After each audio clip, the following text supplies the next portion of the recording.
What is going on, everyone? Welcome to another episode of the Yamcast. Today's episode 76. I'm not going to say that the episode count is getting high because we say that literally every time. Yep. We just know it now.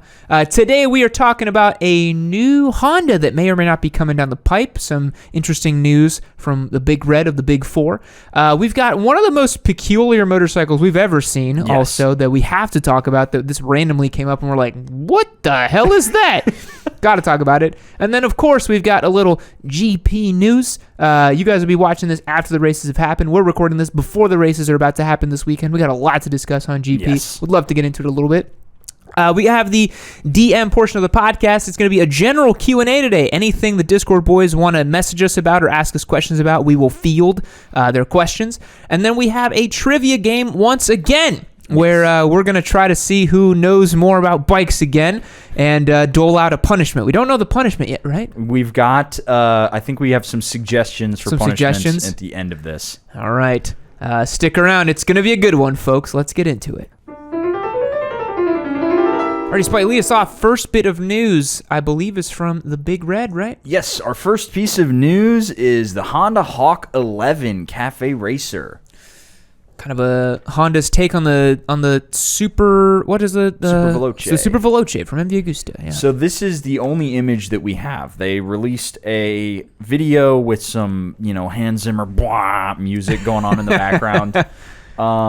And this is a brightened up version of the image, artificially brightened, so you can see some more of the details. Mm-hmm.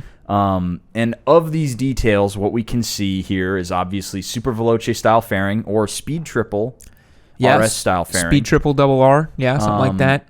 We have a mirror right here, so it's got like low slung mirrors. Yeah, but the handlebars look kind of high. Yeah, because there's the handlebar end right there. Yeah.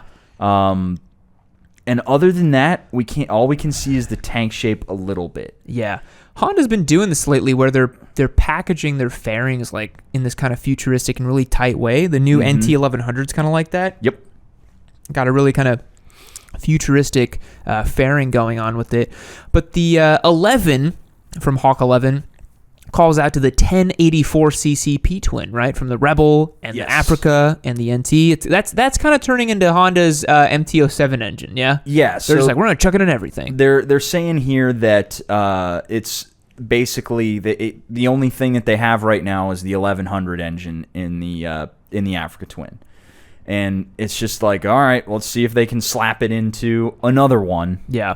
We've got an even brighter image here. It looks like maybe there's a sub fairing down there. Yeah, Can't really tell. It's got a very classic, handsome look to it. Yeah. You can't go wrong with the single round headlight and the kind of old school cowl. It's kind of an old Cafe Racer cowl that it has. I'm wondering, though, like, why are they putting all of their eggs in this 1100 basket when, they had the 1200 V4 or I know, the 800 V4? I mean, it's like... Or the inline fours or... Yeah. Like, okay, let's be real. The 1100 is a good engine. It is. It's a good engine. It's fun. It makes a good poke, great sound. Yeah. It was a ton of fun in the Rebel. Yeah. I think that this bike is probably going to be a ton of fun as a result. But Honda has so many great engines. I mean, the CB1000R is a little slow for what it is. But in this platform, it could be awesome. It could be a lot of fun. Yeah. Or, again, the V4s. Where do V4s go? Honda's like, we never made a V4. We only make P-twins. Yeah, I mean, like... It's kind of sad. A VTEC V4 in, like, a cool little cafe racer? Dude, it's super badass. We've been talking about a V4 naked bike based on the Interceptor engine for so long. I think that's Ducati Monster Killer. I think if Honda came out with a single-sided swing arm, VTEC V4, naked bike, and gave it this kind of cool neo-retro thing that they do, like a la CB300-ish... That'd be so sweet. Are you kidding me? The thing about the V4 though is it's heavy compared to the Monster. It is, yeah. The new Monster Plus is like, it's super crazy lightweight. We shaved like 11 kilos out of the frame. Yeah. And Honda's like, red. The VFR is like, she's a borker, but she'll go. Yeah, I mean, it's that engine was doing like 104 horsepower at the crank. Yeah. That's pretty good. That's honestly not that much. No. Yeah. It's not. It was doing 104 at the crank with VTEC on and like 50 foot-pounds of torque. But it sounds awesome. It sounds really good. Yeah. It sounds really, really good.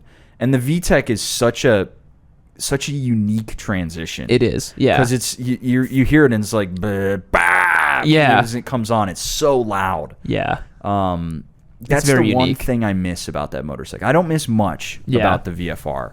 That's how I knew it was time to get rid of it. I miss the sound. Yeah. Because the sound was so cool. The sound is pretty cool. But I mean, they're also saying that it's got this callback to the CB400T. Yeah, I mean, Honda's used the Hawk nomenclature on old models as well. They used to have the Super Hawk. They've had this Hawk. It's been a model name that they've used before. I don't really see the connection other than blue and single round headlight. It looks quite different. Yeah, I mean, this was just super mega standard bike. Yeah. I mean, whatever. I guess they're just... Honda's so good at recycling stuff now, they're just going to start recycling their names. Yeah. I think Honda is kind of playing in that same game that Triumph is, where they're like, maybe we can, eke out some more market share with this, like, truly neo-retro cafe racer looking thing, right? Like Triumph's new Speed Triple Double R and all that stuff. Mm-hmm. It's an interesting, could be interesting. I would need to see more information about it. This is very, very just kind of glimpses of what it is. They're saying that they're going to introduce it on March 19th, so sure enough, we'll probably have a Yamcast to cover it later this month. Probably, yeah. Hopefully it's not another European or Japan-only model. Those are always sad, Yeah, especially since we have most of the 1100cc bikes here in the States. I think they really need a nice, fun, torquey naked bike. Yeah. They are missing that in their lineup. The CB1000 is not exactly, not great. And then the CB650 isn't that either. It's just like a nicely put together naked bike. It's the professional's naked bike. Yeah, it's the adult's naked bike, Mm-hmm. Anything else on this Hawk 11 here? No, we'll just have to wait and see, I suppose. It's kind of neat. But until we see more, see some power figures, see what the rest of the motorcycle. Because it would be kind of cool if this is some sort of like what if it's not just this little bubble fairing, but they almost have like fairings all the way around, sort of like a big R7. Yeah. That could be neat. Could be kind of cool. Yeah. Just have to wait and see. Yeah. Moving on, we have a very peculiar motorcycle. Yes. So this is 100% a concept right now. Yeah. But we saw this picture and we're like, we have to talk about this. Yeah. This is a 3-cylinder motorcycle, or, well, a 3-cylinder engine inside of a motorcycle frame. Yeah. Somehow they've made that work and fit. And this is an aircraft engine. Yes. So this engine, let's see if we can get some specs on it, is Ride Motion is an aircraft engine specialist based out of South Australia. It had to be the Australians. Of course. So for all of you that don't know, planes, especially prop planes, use these radial engines. Sometimes up to like 11, 12, 15 cylinders. They just keep tacking them on in a circle, and they're like, yeah, screw it, it'll work. I was at an aviation museum in near Portland last year, and I got to see one of these they just literally just kept tacking on cylinders, man, like 20-something cylinders just around a circle. You're like, what? How? And they made so much power. So much power. Yeah, so this thing's making, 240 horsepower, it says? Yes, so this is 240 horsepower out of 2,100 cc's of displacement. Yeah. So that's 3 700cc air-cooled cylinders. It's got to be a lump of an engine, though, man. Yeah, and look at this. Look at the frame setup here. It's so long. Those wheels couldn't be more far apart.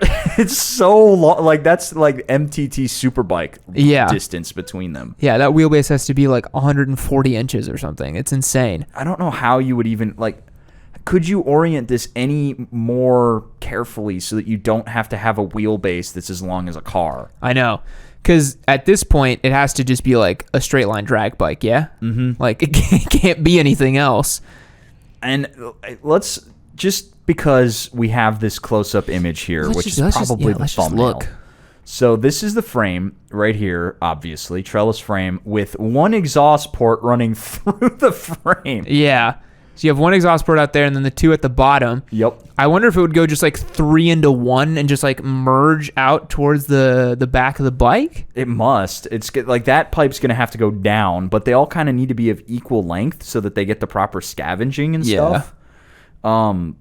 Designing the exhaust for this is just going to be a nightmare. Yeah. So it looks like it's just being suspended inside the trellis frame there with maybe one more support at the bottom. Yeah, so we got a bolt here and then we got a bolt here, and this arm is holding it back. Can you imagine, because one of the big things for motorcycle design is, how the engine is actually acting as a gyroscope whenever you flick it from side to side and handle with it. What the hell kind of forces would this produce? Because it's literally going to rotate like this. It's not like a Norton rotary. Yeah, no. It's the radial, so it's like one fires, then another fires, then another fires. Yeah, so it would just be like doing this. It would just be going in circles. I really feel like it would feel like you're on a washing machine with 2 wheels in front of it. I feel like given the way that the forces would work inside this engine, it would not turn at all. Probably not. It would probably resist turning heavily. Yeah, because A, the wheelbase is 9 feet long, and B, the Busa boys, eat your heart out. Look at that wheelbase. It's just going to be spinning like this, in line with the wheels. Yeah. And so you got 3 gyroscopes working at any given time. Yeah. That's going to be a lot of force to overcome. But I also just love that the oil filter's sitting right there, just chilling. Yeah. And look at the output shaft right there. Yeah. So you'd run a chain from like the middle of the bike all the way back. Yeah, long chain. This is just one of the wildest things we've seen in a while. But yeah, they're apparently going to be putting this for the 2022 Bonneville Speed Week. But it's a pretty wild thing. I've never seen anything like that. I don't think anyone's ever done it before. No, but also 10,000 RPM out of a radial triple cylinder. And sooner or later, it's going to be like, oh, this dude made a radial triple cylinder. What if I made it with 5 cylinders or 6 cylinders? Yeah, because you still have space. You could add more cylinders. Yep. That's what they do on those radial engines. They just keep tacking on cylinders around the circle. Mm-hmm. Yeah, it's you look at that frame from the side and you're like, this is the most inefficient motorcycle packaging I've ever seen. Yeah. Because nowadays people use P-twins because you can just shove them into almost anything, Mm-hmm. This is literally the polar opposite of that. It's like, this is a horrible, way of packaging stuff. I think it's safe to say that this will not be the new Duriger engine that we see in the motorcycle industry. No, I don't think so. Also, could you imagine air cooling this top cylinder? Yeah, it needs to be a drag bike because you don't want to be on it for like 5 minutes at a time, you know? If you, also sitting on it, you're going to have to sit like here. Yeah, well, they're probably going to make a subframe for it. Yeah. But even if you make a subframe, it's a normal frame geometry is like this, where it comes down and then goes back up. So there's like a V. This is just going to be flat. Yeah. It's a wild setup, that's for sure. Yeah. So big shout outs to I forgot Ride Motion, who's making this incredible work of motorcycling power. I would love to see if it ever runs, because sometimes these projects they get pieced together by this point, and then at some point they're just like, this is not gonna fucking work. Like we just pull a plug on this. But either way, it's pretty cool to even postulate as to its future. Yeah. Radial 3-cylinder bikes over here on the Yamcast. Pretty insane. But for the last bit of news, we are talking MotoGP. Oh my God, it's coming back this weekend. It's coming back this weekend, folks. It's going to be the silliest, craziest season yet. Where to begin? There's so much to start with. I think the biggest thing is just, we're going to talk about him eventually. Yeah, let's just get it out of the way. Marquez. So Marquez has trained this season. He's completed the tests in Malaysia and in Indonesia for the first time the first time in a long time. Honda has pretty much a brand new motorcycle. It's weird that they still call it the RC213. It's like, guys, this is this is basically a brand new bike. Yeah. And Pol Espargaro actually went fastest with it at Indonesia, which was really cool. Mm-hmm. But yeah, man, I think Marquez You'd be silly to count him out. You'd be so silly to count out Marquez and say that he's not going to be a title contender, because he's going to be at every single race. And in his own words, King Mark said, "I don't need to be at 100% fitness to fight for the title." And we're just like, go off, man. Like, that's, yeah, sure. You're not wrong, but no. Jesus Christ. And he was looking good, and you could tell when he got off the bike, off testing, he was just like smiling and being like, yeah, I feel good on this bike. I'm learning it, but I feel good on it. Yeah. So I think he's going to be pretty deadly. Fabio, last year's champion, we talk about him some too. He's disappointed with the Yamaha, disappointed with the top speed, disappointed with everything that's happening with that bike. Just kind of, moping in a corner, and yet going like second fastest everywhere. So I don't know why he's so sad. We said it earlier. It's because every time he complains about his motorcycle, another frosted tip gets bestowed upon his noggin. That's true, but I also think there's something about the Yamaha that like causes riders to get frustrated. We saw it with Lorenzo, with Maverick, now with Fabio. Rossi was the only one that was just like, I know it sucks, but I'll ride it, like I'll still win with it, whatever. That's what he did back in the mid-2000s. But yeah, Mr. Quartararo looking quite upset with his chances this year. I mean, he won on a Yamaha last season, man. Can it really be that bad? I don't think so, and that's what Morbidelli, his teammate, was saying. He was like, we have other strengths. We'll sort it out. We have great corner speed. It's a competitive package. It's silly to say that the Yamaha's not competitive. Yeah. It didn't advance as much as the Ducatis and the Hondas and the Suzukis and the Aprilias, Jesus Christ, but it's still really good. Everybody's within like 0.4 of a second. It's insane. It is going to be so unbelievably competitive for the first few weeks. And it's just like good luck predicting anything. Yeah. It's anybody's game right now. And I don't know.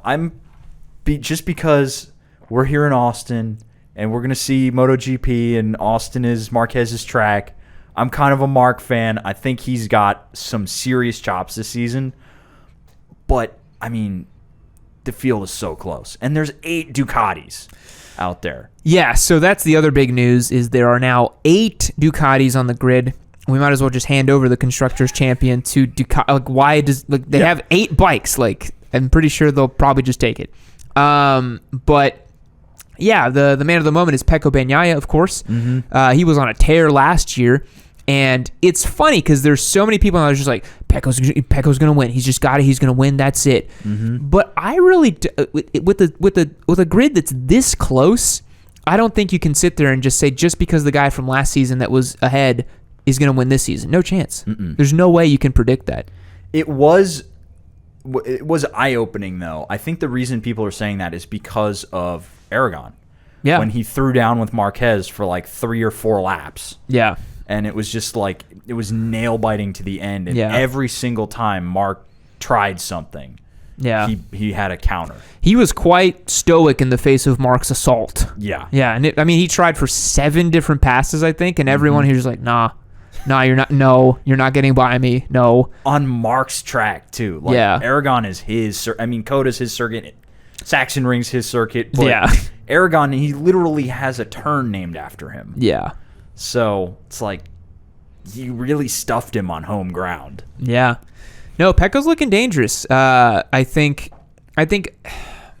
Again, the field is so tight that once you start thinking about another guy, you think about another bike and another guy. You're like, well, he could do it too, like Zarco. It's his season. Come on, Zarco. No, it's Darren Binder on the With You Yamaha. He's gonna do great.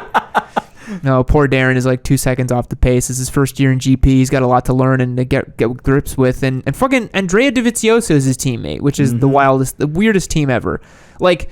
That team went from Petronas Yamaha, like, up and coming talent, Quartararo, Morbidelli, to like now it's With You Yamaha with like 2 absolute D tier riders. Like, what the hell is going on? The Aprilia is looking pretty spicy too. Mm-hmm. I honestly think that this year Aprilia is going to get their first win. I don't know what track, but it's going to happen. Yeah. I think they'll get their first win. Who's gonna be the guy who wins? Is it gonna be Mav? It'll be Mav. Is it gonna be Aleix? It'll be Mav, and Aleix will be so mad because he's spent years working on that Aprilia, making it better, and Mav's gonna come in and he has a bit more talent, and he'll make it happen. Poor Aleix. I know. I was at turn 12 for Coda last year, and I just watched him bin the bike in that corner. 13, I think, is where he dumped it in the race. Yeah. I watched him drop it there like 3 times in a day. I was like, dude, just go home, man. It's not working. Some weekends you got to know when to just call it. And okay, so maybe it's easier to do it this way. Who doesn't stand a chance? I think our 2 new rookies in Tech 3, KTM, don't stand a chance for anything really. I think Remy Gardner is going to basically sit around, the 15th to 12th place spots. Sounds about right. Maybe 1 or 2 results here and there. I think Raul Fernandez has a chance to win something because he's so stupidly talented, but he's on one of the least competitive packages, right? Yeah. The KTM factory bike isn't even that great. And the satellite KTM bike is like, you're really like playing with a handicap, So I think he doesn't stand much of a chance. Some of the new VR46 boys, Fabio Di Giannantonio and the other guy, I can't believe I forgot his name on the Yamcast because normally I'd remember it. I think the VR46 squad probably is going to have a tough go of it as well, but they're on the GP21s. That's a really good bike. Yeah. That's a good bike. And Ea Bastianini did amazing things on the GP19. So, you never know. We'll have to see. I think that of the big names though, I feel like Miller is he's on the chopping block this year. For sure. Jorge Martin's coming for that seat. It's inevitable. It's inevitable. So the question is, will Miller go back to satellite? Will he go to Premac and have the Lenovo seat go to Martin? I mean, I could see Miller going back to Premac and then Zarco going to World Superbike, and then that seat being open, and then that getting filled in with some other new roster. I mean, they have so many people they can just chuck in the Pramac team, which is really kind of like if Factory Ducati is the gold team, Pramac is silver, and then the other 2 teams are like the bronze teams. Yeah. Like, let's be real. Because you have Avincia, you have the VR46 team, you have Pramac, and you have Factory. That's all 8 Ducatis. 8. Oh, it's only 8 Ducatis. Only 8. Yeah. Do you think that they're going to get? Do you think they're going to take a championship this year? They're going to have more data Ducati? than anybody. I don't think Ducati's going to win this year. I don't. And that's why in my prediction I said Mark Champion, Ducati on suicide watch. I don't think they're going to win. They have a great chance. They have a solid chance with Pecco and the bike and the package, and they're going out there and playing mental mind games with everybody, being like, our bike is even faster this year. We have even more horsepower. Like, we have a new didgeridoo exhaust system. Check it out. But I don't know. I just don't believe in the Forza Ducati. I don't. I mean, the thing about the Ducati is it's so goddamn fast. It's stunning to watch the guys on Ducatis, especially at Mugello. Yeah. Where there's that long they ass just straight. Blitz. They're gone. They literally make the Yamaha look like it's standing still. Yeah, it's insane. But who won last year at Mugello? Yeah. So it's all that power, and that's why I think we're gonna see probably a cool result from them at Losail. Yeah. Because they always win there. It's a Ducati track. There's no elevation. Mav won last year, and then Fabio won the doubleheader. That's true. This is what I'm saying about Ducati, bro. If you look historically, it's a Yamaha Honda game, and a weird Suzuki thing that happened in 2020 that we're not going to talk about. It's a Yamaha Honda game. I think you'd be, especially with Mark being fit, you'd be foolish to bet on Pecco. Yeah. But I don't know. Maybe this is their year. What about Suzuki? We've got Suzuki, Mir, Suzuki, and a new. They've got their ride height device. Yeah, they're looking good. Yeah, they during testing this year, they've figured something out for their 1 lap qualifying pace. So this has always been, Suzuki has 2 problems, right? Number 1, they can't figure out qualifying, and they need to get further up the grid. They always start 5th or 6th row, and Joanne Mir can't fight towards the front. Big problem. Number 2, their second rider, and Alex Rins, cannot stop crashing. That's the other problem, right? So if they can solve both those issues, deadly package, right? Yeah. Oh yeah, pretty sure. deadly.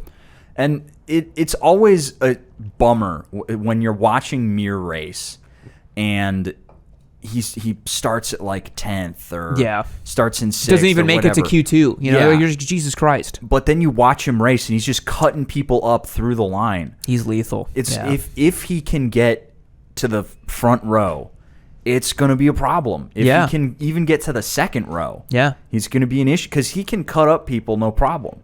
Here's what I think's going to happen.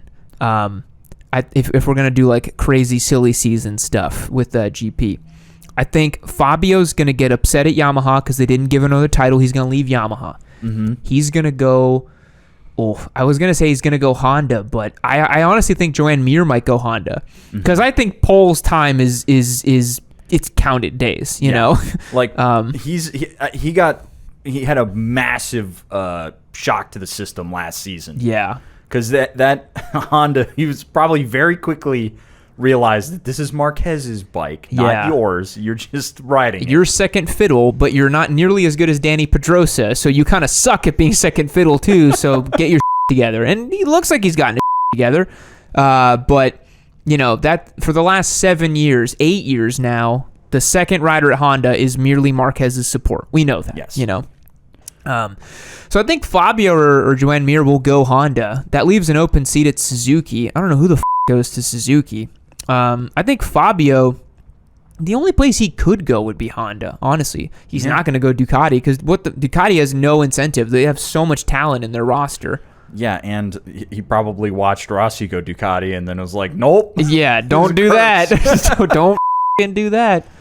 I cannot imagine a world where a seat opens up on factory Suzuki and Fabio's like, that's where I want to go. I know. I can't imagine. Suzuki can't afford him. No. Truth be told, like his salary requirements are probably through the roof now that he's a title champion guy. You know, it's just not going to work. Honda would be the only house that would take him. Yeah, but then he's still if Mark comes out and does some damage this season, he's not going to play second fiddle to Marquez. No, and you wouldn't want to be on that team. No, because if Mark comes back and dominates, Honda's just going to be like, oh, Mark, oh my God. And you know that Alberto Puig, that's exactly what they'll do because they're just like, that's the winning strategy.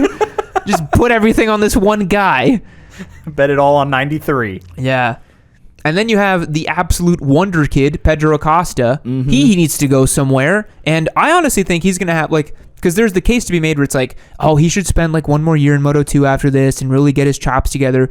I honestly think he's going to have a like barn blasting year and he's just going to kill everybody and they'll be like, he has to go to GP. Yeah. It's not fair to the Moto2 riders. He has to go somewhere else. And then it's like, where does he go, you know? I think it would be a shame because he's on the KTM squad right now. Yeah. He rode KTM for Moto3. He's riding KTM for Moto2. I think it would be a crime to put that guy in a KTM. He needs to be on factory Yamaha, Honda, like a real bike. Maybe. The KTM it's too crazy. You never know where that bike's going. But what if it's like KTM's one shot? They're like, we need you're gonna ride our KTM and you're gonna take it to a championship, right? You're gonna come to GP and ride. Yeah, we'll pay you $15 million and you'll bring us a championship, right? We'll build you 60 different frames if you need to. It's too many frames, man. Yeah, GP is gonna be awesome this year. Yeah. We will maybe comment down below after the races happen and we'll update to see if we're correct. Who do you think's gonna win at Losail? Oof. I think Marquez is going to come really, really hard for that first race. I think he's really going to push. But my guess is probably... I'm feeling like it's probably going to be Fabio would be my guess. Okay. Or maybe Martin because he came out of nowhere last season for Losail. And then he couldn't quite seal the deal. Yeah. So maybe he's looking for round 2. Yeah. I'm going to make a stupid prediction just to have fun. I'm going to say Maverick is going to take it on the Aprilia back-to-back like he did last year. He's going to come back. He's going to pull a Rossi. He's going to win on one bike. Next year, wins on another bike. It's not going to happen, but that's my prediction. Look, Mav, if you can win it, maybe then we won't call you, such a whiny baby. But who knows? Who knows? Alrighty, folks, that's going to wrap up the news for this week's Yamcast. Let's move on to the DM portion of the podcast. Alrighty, folks, welcome to the DM portion of the podcast. If you don't know the drill, if you join over at yammynoob.co for as little as $5 a month, you get access to the Discord server, our behind-the-scenes content. You get to watch the Yamcast live, and you get to see all your entries for your giveaway bikes. If you're not on the yammynoob.co website, you are missing out. It is the best way to keep up to date with what we're doing. And we are on the Discord every single day. So if you want to add us with questions, we get back to you, we interact with you, have a lot of fun. So for this week, we have a general Q&A for the Discord boys. We thought it would be more fun than a DM topic for this week. So any questions they have, we will try to field. I think we're going to get a lot of questions this week, so we're going to try to work through them. We're going to go quick. So starting us off, we got Wyatt. All right, Wyatt asked us, when I sell my CB750 later this year, should I upgrade to a Harley XR1200 in orange or a brand spanking new Speed Twin in red? They both pull on my heart for similar reasons, but I just can't decide which one I'd be happier with. That's tough, man. Yeah. I think it's one of those classic cases you got to ride them and feel it out. I am personally extremely fond of the Triumph Bonneville line, and the Speed Twin is a sweet ride. Yeah. And I think, so the XR is a interesting motorcycle because it's a Sportster, but it's built to handle. It's got 17s and an aggressive exhaust, but it's still a Sportster. Yep. So there's a lot of weirdness about that motorcycle. However, I think the XR is one of the coolest bikes Harley's put out in a long time. Yeah, it's a pretty cool ride. Since I am not much of a Harley guy, I'd say the Triumph, because those Bonnevilles are just so nice. Everything very good. Works so well on it. You still need to ride the Thruxton because it's so good. I took it home. It's so good. Yeah, I noticed it's not around here anymore. The Turbo Busa is here, and the Thruxton isn't. That goes to show how good it is. Well, I might be swapping out for the Turbo Busa tomorrow, but I want to ride it more. Let's move on to the next one. Next one, the Lava Melon. All right, the Lava Melon. Any chance for official Yammy Noob Discord rides in the Austin area? I live in DFW, but could make it down for a day once in a while to ride with the crew. Alternatively, does the meetup tool send notifications when I schedule a ride? I don't know about the notifications. That would be a question for support and our developer. I don't remember if it does that. You put on group rides with your group, right? I don't know if there'd be like a Discord open ride. I don't know how big you like to get them. Yeah, so my crew that I ride with, I keep it to people who are in the club, basically. Yeah. So whenever I schedule one with that, it's not a Discord thing. However, we have done one in the past. Yes. And it was a pretty good event, I think. Yeah, did okay. So theoretically, we could give another one a try, as long as it didn't get huge. If it got huge, then that's the thing. We'd need to figure it out, because 10 bikes is a lot of bikes. Yes. And we'd need to break that up into groups of 2, probably, or 2 groups of 5. Yeah, I know, as many people know, notoriously do not ride with groups. I just don't like the responsibility of having to care for people and, if something goes wrong and all that stuff. So it's not big on the radar right now, but could be something we do in the future. Yeah. Yeah. Full Metal Corgi is next. All right. Yamcast question, Capri Sun or Kool-Aid Jammers? I gotta go Capri Sun. I'm a Kool-Aid guy. Really? Yeah. Damn. I like the Kool-Aid. I gotta fire you. Oh, bummer. That was the straw that broke the camel's back. It wasn't all the Harley bullshit. Calamity Boob. Calamity Boob here asks, as a thick boy at 290 pounds and being a newer rider, how do I know when I've set up my suspension correctly for my weight? I can adjust it all, but how do I know when it's right? Honda Africa Twin, I ride 50-50 on-road and off. So a really easy way to do this is to set your preload sag. That's the number one thing you're going to want to do to set your suspension correctly. That's really the most important thing. The other stuff is all to preference and to taste of what you're trying to accomplish with your ride, and how you want it to manage bumps and undulations. So plenty of videos out there showing you how to set up suspension sag. Ari Henning actually has one that I've used in the past before, and I've re-referenced it when I need to reset sag on a new bike that comes in the shop because I've forgotten or something like that. But with a camera and a tape measure and just like leaning up against a wall, you can usually set it up all yourself. And then for compression and rebound, that's going to be just feeling it out. Normally in your owner's manual, there are baseline settings you can just dial in and then go from there. I do that with a lot of our giveaway bikes here. I set it for my sag, and then I just do the owner's manual settings for track or sport or whatever, and then tweak from there in very small increments. That would be my suggestion. Yeah, I just set the preload on the KLR. I have rebound, but I haven't screwed with it. Yeah. So I set the preload, and that made a huge difference. So I would definitely start there. Yeah. That will massively change the way that it feels. It'll change the stability because you're going to keep the rear from squatting and artificially increasing the rake on the front end. Yeah, and also you'll allow the suspension to work better if it's not being fully compressed, if you actually have the sag set correctly. However, since you are a thick boy at 290 pounds, as you said, you may not be able to dial in the preload as much as possible without getting a spring with the higher spring rate to work for your weight. So you may want to hit up a suspension shop and see if you need to get a bigger spring. Yep. I need to do that on the 690. I could see that. Next up, John Spector. John Spector, classic YouTube question here. R3 versus R7, second bike, upgrading from a crate bike. I think R7. Because a crate bike is like a little Chinese thing, right? Yeah. Yeah. Probably like a 125. The R3 is going to feel like a diagonal grade, not an upgrade. So R7. R7. Raikoran asks, I just got a Hyosung GT650 Comet, and I was curious about what y'all thought about the bike and brand overall, because I've never heard y'all mention Hyosung in any videos I can think of. We really don't ever mention Hyosung. They're in our tier lists. Are they? Yeah, our brand tier lists, 650 tier lists, the Hyosungs come up. They're heavy, they're slow, and reliability-wise, they've gotten better. Yeah. And personally, I think they're a little bit on the ugly side. Yeah. Especially the older Hyosungs, which are the ones that are dirt cheap. Yeah. So they're getting better, is what I would say. Yeah. But they're all still like they're like a Ninja 650 you have at home. It reminds me of like Korean cars when they first started kind of coming out, where you're like, it's almost as good as a Japanese car, but not quite. And then in the last few years, you're like, they're basically just as good. Yeah. So they'll get there, but they're in the process of getting there. Yeah. Next up, Satsui. Satsui asks, Lego Panigale or Lego M1000RR, which is faster? Apparently Lego came out with the new BMW M1000RR. Little model like the Panigale. Panigale, man. You gotta get the V4. Come on. Even the Lego S1000 has no soul. Brutal.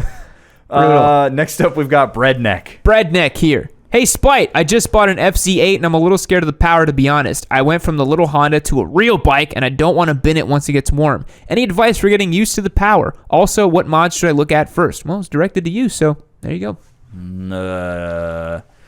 I mean, I would just ride it more. Honestly, that's the only way you're going to get used to it, is just spending more time on the seat. That's fair. Mods, I'm big old fan of the heated grips right now. Yeah. I love having heated grips. I think the FZ8 is one of the ones that has the windscreen, right? That's good. Let's do a Google. I don't think so. I don't think so, honestly. But FZ8. Let's get a photo of this bad boy. Nope. Yeah, so it's the naked one. Yeah, it's the predecessor to the MT-09, I think. Yeah, pretty much. Handsome little bike. Yeah. I could see this feeling quite quick to someone who's just getting started, which is even more disgusting that I said that a Gixxer 1000 wasn't fast today. But yeah, I'm sorry, everyone. He's broken, guys. Yeah, it's horrible. Well, there you go. Ride it out a little more and then heated grips. Yep. Next up, Bo, how's Elden Ring going? Kidding. How many miles are on the KLR now, and are you still enjoying your choice? I think that's for you. Yeah, so Elden Ring is fun. The PC port is awful. Just done by a bunch of monkeys at typewriters.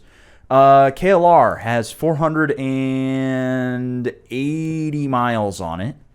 Absolutely loving it, and I am planning to do the doohickey at the first oil change. After that, I am done with the must-do fixes. Everything else there is you just gravy. Enjoy. Yeah. Maybe new tires. That'd be my recommendation. Well, I'm not going to do that until after I do the Georgia thing, because that's going to be 2,000 miles. That'll probably roast those tires. Just roast those old ones, and then So yeah, TKC 80s. Probably, yeah. That's good what tire. I'm thinking. Good tire. Or maybe the 70. We'll see how I'm feeling. That's true. Yeah. So next up, Alejandro. Alejandro, are the Discord boys invited to Papa Yam's wedding? No, sadly you are not. I'm so sorry. I like to keep things a little more separated.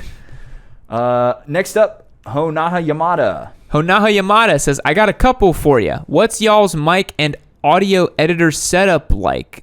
Since you say the audio is the hardest part, how do you do it? LOL. Then lastly for Yam, how weird was it to get used to saying things like my employees and I'm a CEO or things like that? LOL. Take care. Let's answer this in bits. Okay. What's our mic and audio editor setup like? So I don't remember the exact microphone we use, but we now plug in direct to the Hero 9. Yes. So we use it's a $10 mic designed for like a gaming headset. Yeah. It's just a plug-in off of Amazon with a attenuator cable, a cable that has a volume roller on it. My idea? Yeah, your idea. I didn't even know that was a thing that was going to work. I was like, no, that has to be too simple. I was like, you make wave small. That's it.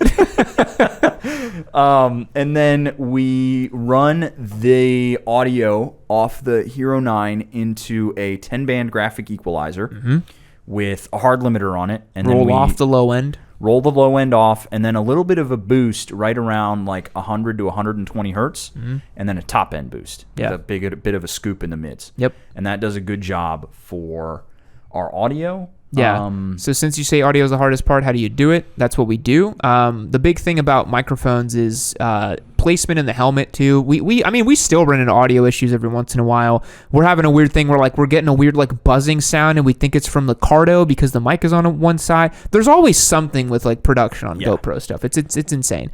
Unless you just do like Hero 7 Tascam setup. Then that's bulletproof. Mousetrap solved problem. Always good. Yeah. We just can't click in. You have to pull over and then clap in. You have to pull over. You got two signals. It's really annoying. We went through a big kind of growing pain lately with the Hero 9 and the single microphone because we were tired of doing like the clap sync, and for long days in the saddle like we're going to do next week in LA, it's going to be essential to have a tap in. Like we cannot have that whole day with Tascam, and that'd be crazy. Too much. It'd be crazy. And then for me, how weird was it to get used to saying things like my employees and I'm a CEO? So I don't think I've ever said I'm a CEO. That makes me cringe. I don't really see myself that way. My employees wasn't too weird to get used to saying it because I pay for you guys, so I feel pretty good about it. I'm like, yeah, you guys are here. I'm paying you. It's great. Mm-hmm. Yeah. Next up, we've got Beanball Sub. Beanball Sub, is the Turbo Busa running properly now? Yes, it is. I've taken it on at least 5 rides now. It's not leaking anything. It's making full power. It's riding awesome. We did it. Mm-hmm. Until the next thing breaks. And the triple says Brox. Yeah. Triple clamp says Brox. X2 is next. X2. Curious, what's the scariest riding conditions y'all have been through? I know my answer. Went out to SF via PCH 2 weeks ago, and I left pretty late, so I was riding in pitch black on the gnarliest part of that ride, which has a ton of elevation changes, decreasing radius turns, etc.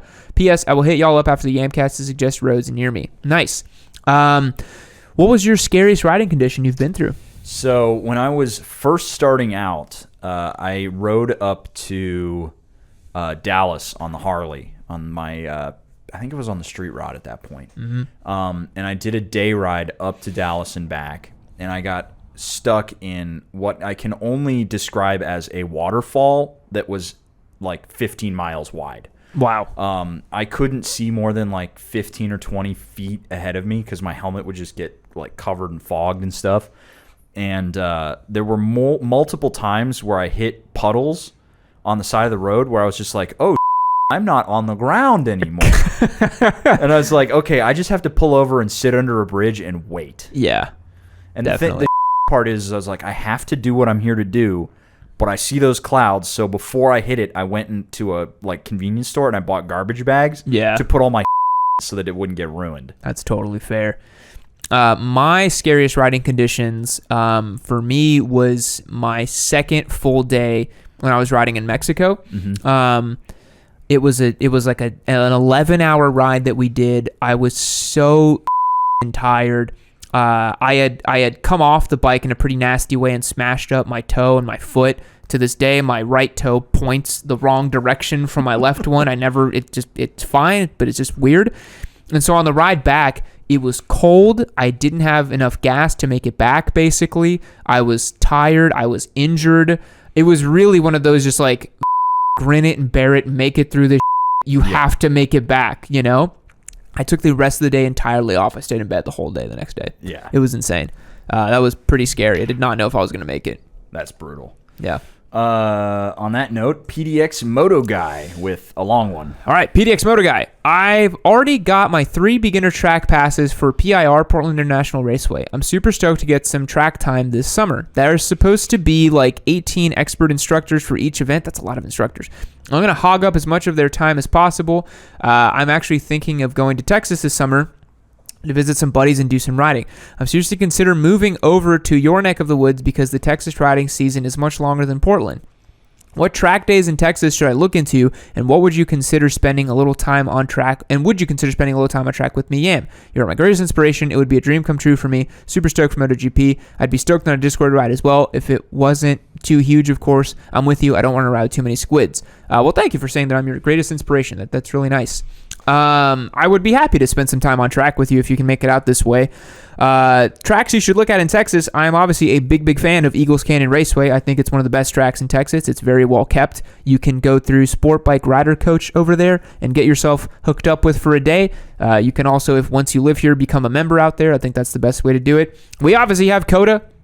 Duh. You can go ride track days out of COTA. It is pretty expensive for what it is, and a lot of people show up. That's the only problem. You'll spend like $500 just for the day, and you have like 100 people that show up, so it's a little crowded, not super fun. Crescent, which is a little southwest of Fort Worth, was recently repaved and is pretty good as well. Do not go to Motorsport Ranch Houston. That place is a death trap. There's potholes everywhere. There's the wall of death on the front straight. I don't recommend it at all. I think that's where we're going for Champ School. You're going to Motorsport Ranch Houston? I think so. No, you're going to Crescent. We're going to Crescent? You're going to Crescent. Okay. I wouldn't let y'all go to Houston. I was like, I need these guys to live. You know? That place is a death trap. They need to repave it ASAP.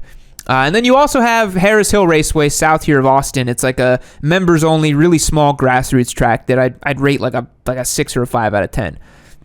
We got banned from there, but that's not why I rated so low. It's just not that great. So those are some of the tracks I would recommend. If you ever do find your way out this way, maybe we can link up something and go out for a track ride. Cool. Biscotti Boy 620.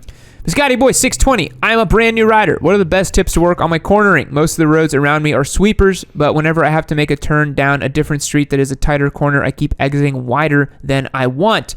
I think there's a simple one.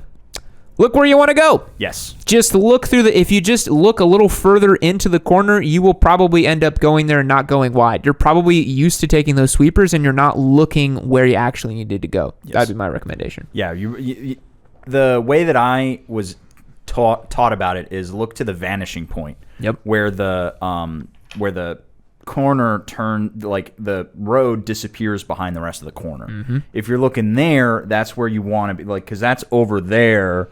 While you're turning this way. It's a long way around.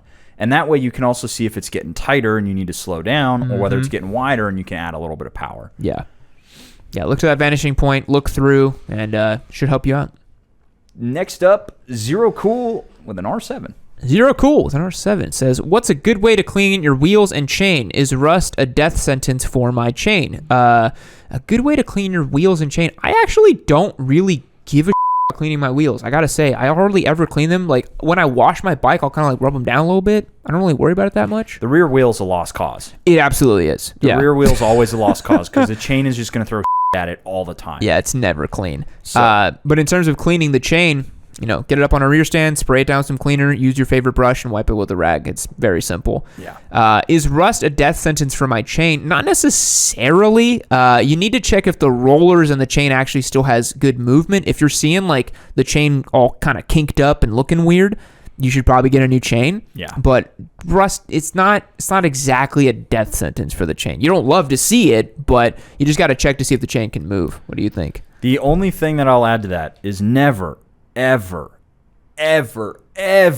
try to clean your chain with the bike in gear and running. Yes. People do that, and it always ends with severed fingers. Yeah. Always. It's a really bad idea. Yeah. It's not gonna save you much time, and the risk is extraordinarily high. Yeah. It's either severed fingers at the worst or mangled arms in the I have actually, because I clean my chain, I spin my rear tire and just like let it go. I've actually got the rag caught in the sprocket that way. Yeah, and you just gotta let go. Yeah, and it just goes. I'm like, oh geez. I'm like, imagine if it was running. Yeah. Yeah. No.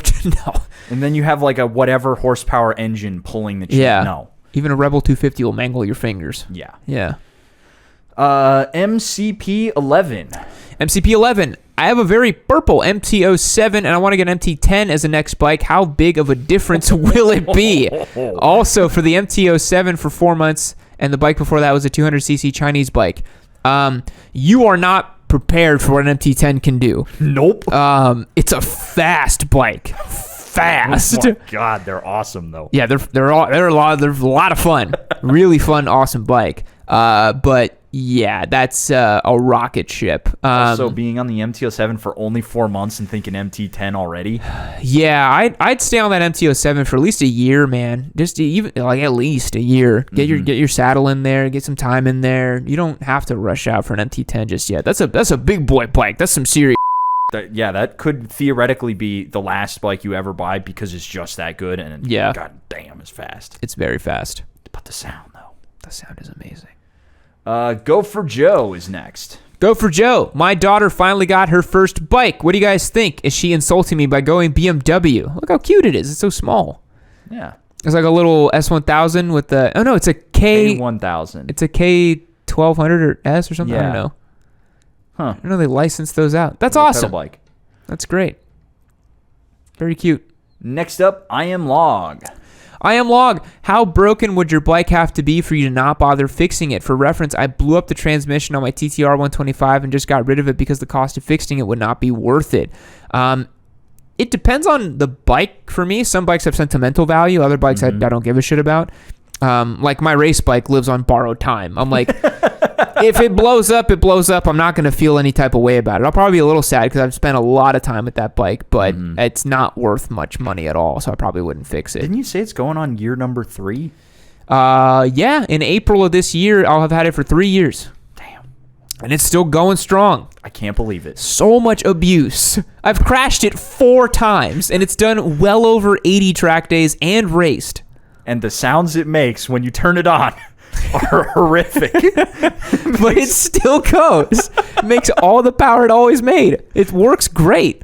Although you were saying that it's doing some things now. It's doing some weird things. Yeah, I think it needs new spark plugs. I need to refresh it a little bit because I was getting on the gas off Apex and it was like, I was like, oh, no. I was like, I don't like that. It still works. I think that it also depends on, like, do you have another bike that you can ride while you're working on it? Yes, that's a big one. And how expensive is the bike to fix? Like, is it an easy fix? Like, can you just swap the top end on it or whatever? A transmission at that point, it's like... On a TTR, it's not worth it. Yeah, just get rid of it. Yeah. So, Chancy Boy is next. Chancy Boy, I find myself sticking my ass out and leaning backwards when cornering sometimes.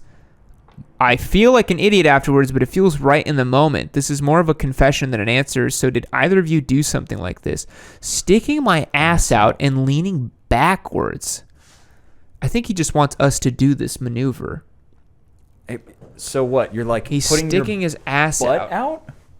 Like this? Cornering like this? It depends on what kind of bike you're on. I can't imagine doing that on a sport bike. I can't. How did that feel natural? I don't know. I've never done that. No. That's just you, Chancey. That's just you, Chancey. Sorry, man. Orange, KTM, and here we go. What is your personal off-road bane? Sand, small rocks, big rocks, etc. I personally struggle with wet clay that likes to load up tires. It's sand for me. Sand is the bane of my existence. I hate sand. I had to waddle through that in Utah. I hated it. I don't. The only times I have come off the bike off-road are in sand. Yeah. I had 2 spectacular offs in Utah, and then the one that we caught at the Harley event in slow motion, which is just phenomenal. Sand is rough, although it doesn't bother me necessarily, mostly because I'm big and I can just waddle those bikes around. I remember when it was you and me, and we were doing the BMW 1250 review, the GS 1250 review. Yeah. And we went through that one dry roadbed that was just nothing but sand. Yes. And it was just you and I, and we were going so slow and so ginger through those sand pits. Yeah. I think for me, my biggest thing is a lot of rocks, like big rocks, downhill. I don't like going downhill when it's loose. Yeah. If it's big rocks and loose downhill, that can be tricky. It can be very tricky. That's always gotten me because I'm not as confident going downhill as I am uphill. Uphill, I don't care. Yeah. Downhill, it's like, I can't really see where I'm going, and the back end is doing weird stuff. And yeah. Yeah, it's for me, I've just noticed that the bigger and heavier the bike, it's like the more you just have to let it do its thing. But in those big rocks, the things it does, you're like, oh my God, I'm going to die. Like, why is it doing that? And I don't like that feeling. So I usually like tiptoe down the hills when there's big rocks and stuff. For his point, though, wet clay is a real though. Like mud and wet clay. That. Like, in Big Bend, we experienced that, didn't we? In Big Bend, you got stuck in the clay. Yeah. I made it through on the DRZ, and then we had that at Bastrop where I was just like, I couldn't get any traction. No. And my tire just instantly turned to slicks. That kind of shit just sucks. Yeah. But hey, that's what makes it an adventure. Exactly. Next up, we've got Novaron. Novaron, I was recently hit and ran from the rear on my old bike. What is the best way to get a dash cam for both forward and back? 2 GoPros, ? First of all, that blows. I'm always worried about that when I'm on my bike. Yeah. I'm always checking my mirrors being like, me. I actually don't know what the best way to do this would be. Not 2 GoPros because 2 GoPros are expensive, but probably 2 like discount GoPros, Amazon GoPros. Would you run them off the battery? Where would you run them off? I don't know, honestly. That was what I was thinking. I would probably do. It's be tough to run them off the battery, but you could run a USB charger to each one, and then run that off of the battery. Yeah. You just need to remember to unplug it all before you go, because you'll nuke a battery real fast doing that. So fast. So, but that's something you could try. And then Chancy Boy came back. He's not sorry. Chancy Boy says he's not sorry, rounding us out here for today. I still don't understand what the hell you're talking about, but you need to sort your stuff out. You need to think about that. All right, folks, that's going to wrap up the DM portion. Thanks so much for all our Discord boys sending us some fun questions here. We're now going to move on to the trivia portion of the podcast. Let's do it. Here we go. Alrighty, folks, welcome to what's normally the meme contest. This week, we're doing another round of trivia. Here we go. Here we go once again to show the internet that we actually have no idea what we're talking about. I usually need Google to help me out with a lot of the that we write into the scripts. Yeah.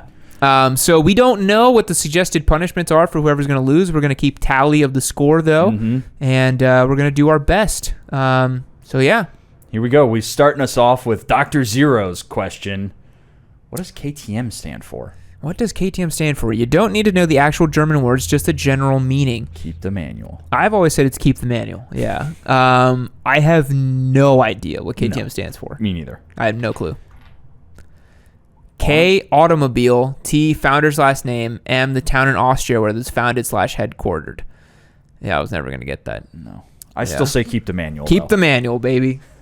Burger. Burger, the question is, what was the first motorcycle with a multi-speed transmission? I'm going to say the Honda Cub. No. Can't be the Cub. That's way too late. It's going to be probably a Vincent, would be my guess. A Vincent. I'm gonna like guess. A Bruff Superior. My guess is Bruff Superior. That's a good guess. I'm going to guess a... Man, I don't know. It's going to be some oddball. Mm-hmm. Could also be the Indian. Indian was 1902, I think. Yeah.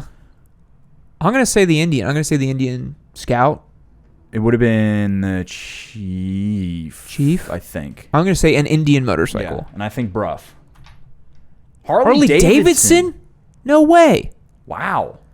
I was going to guess Harley, but I was like, that's stupid. I'm literally wearing a Harley hoodie right now. Damn. 0 for 0 right now, both of us. Not great. Yeah. Okay. Bankshift Bill.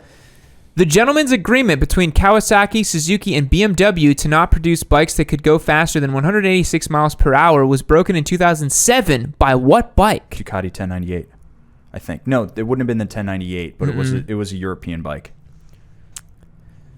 I think it was the BMW K. What is it? 1200?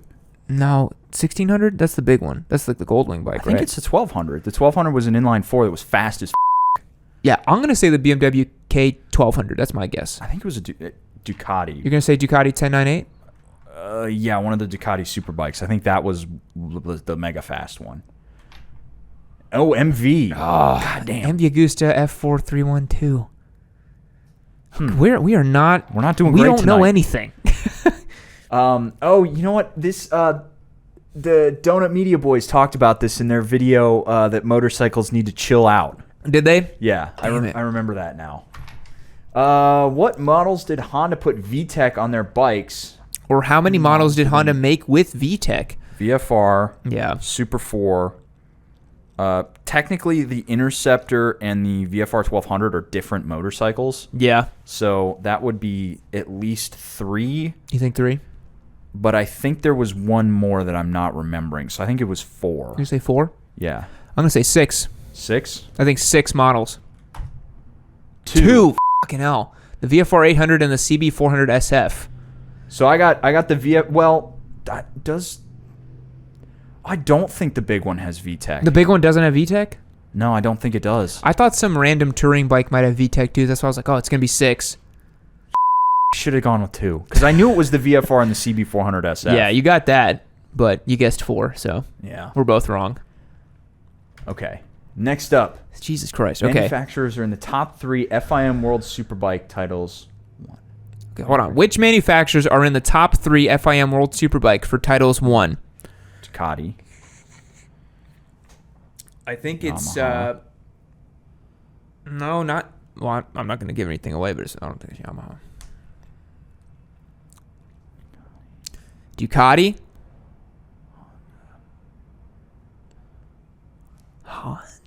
Honda? For World Superbike? I gotta really dig deep in the catalog here and think. You know, I think it. I've got. No, I know. It's Kawasaki, Honda, and Ducati. That's my guess. Kawasaki, Honda, Ducati. Kawasaki, Suzuki, Ducati. Because I think Suzuki. Oh, back in the day. You're right. Yeah. All right. Oh, you got it right. Yeah, I said Ducati, Kawasaki, and Honda. Yeah, baby. Damn. I could have sworn it was Suzuki because Suzuki kicked ass with the 750s. I guess not enough. Maybe that wasn't World Superbike. Maybe that was a different thing. Maybe that was AMA. Yeah. I think that was AMA actually. Yeah. Yes. How many gears does a DCT transmission have? Fucking Hartman Foscari God with the DCT damn it with the question. DCT. I have no clue. I'm gonna say 10. Because normally they have more, don't they? We look so dumb right now. I'm gonna go 7. 1 7? for reverse. Oh, that's true. I'm gonna say 10. 6 forward and 1 reverse. Okay. Oh, nice. Nice. Tied now, 1-1. Nice, dude. Full Metal Corgi. How fast top speed is the world's fastest Triumph? Was that production model or like Bonneville Speed Week? Yeah, that's tough. That's tough because I have 2 very different answers if we're doing that. You just saying world's fastest Triumph. So I guess it would just be the fastest. The fastest Triumph they ever did. Yeah. I'm gonna shoot for the moon here. I'm gonna say 265 miles an hour is the fastest Triumph ever. Okay, so this one the one who wins it'll just be the closer one. We'll do the closest, yeah. So you did 265? 265 is what I said. I'm going to go with 220. Okay. I'm thinking they're probably not that fast. All right.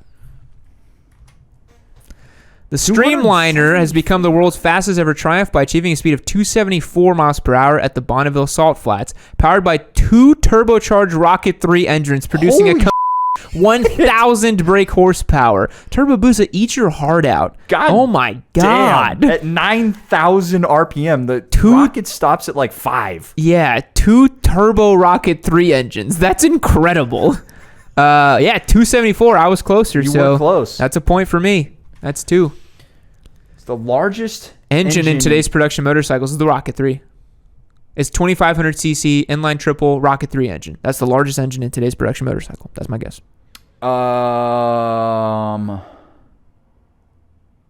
Okay, well then, from like a big name manufacturer, yes, but I think the Method 143 is technically bigger. It's more than 2500 cc's. Mm-hmm.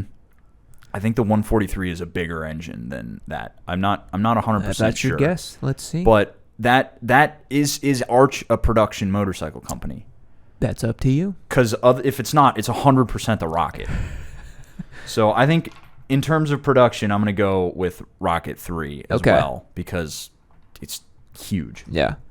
Yes. We got it. Okay, so that's a tie. So that's a tie, so there's just no points. Yeah, so you're at 2, I'm at 1. Yep. Squid Ceviche. How many factory colors are in existence on the Yamaha MT-07 from 2018 to 2022 for the U.S. market? No bold new graphics whatsoever. What the kind of question is this? How are you supposed to... This is like some colors? ultimate spec sheet warrior shit. How am I supposed to know how many colors they made it in? All right. Gray. They've got the frost gray, black, blue. They didn't do red. They cut the red. This is for MT-07. Yeah. Not FZ-07 because they did a red FZ-07. But yeah, we're not doing that.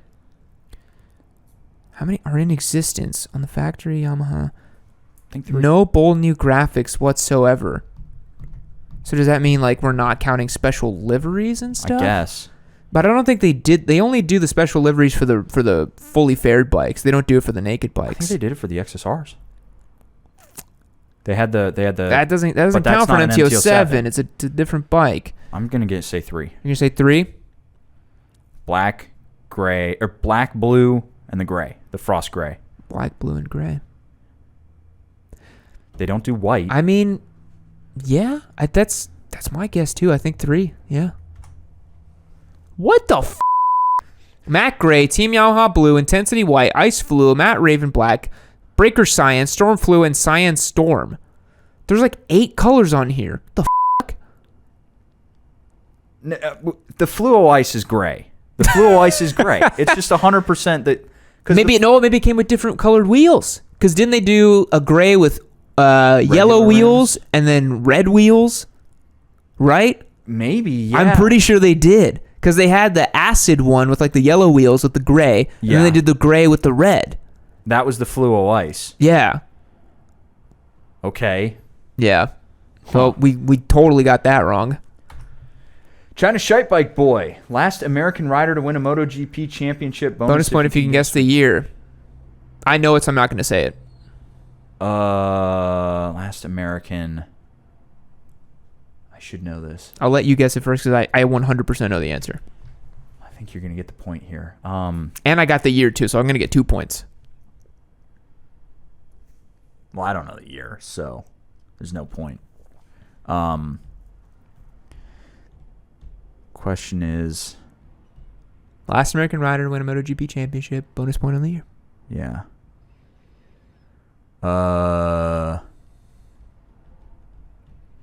We need to guess, Spite.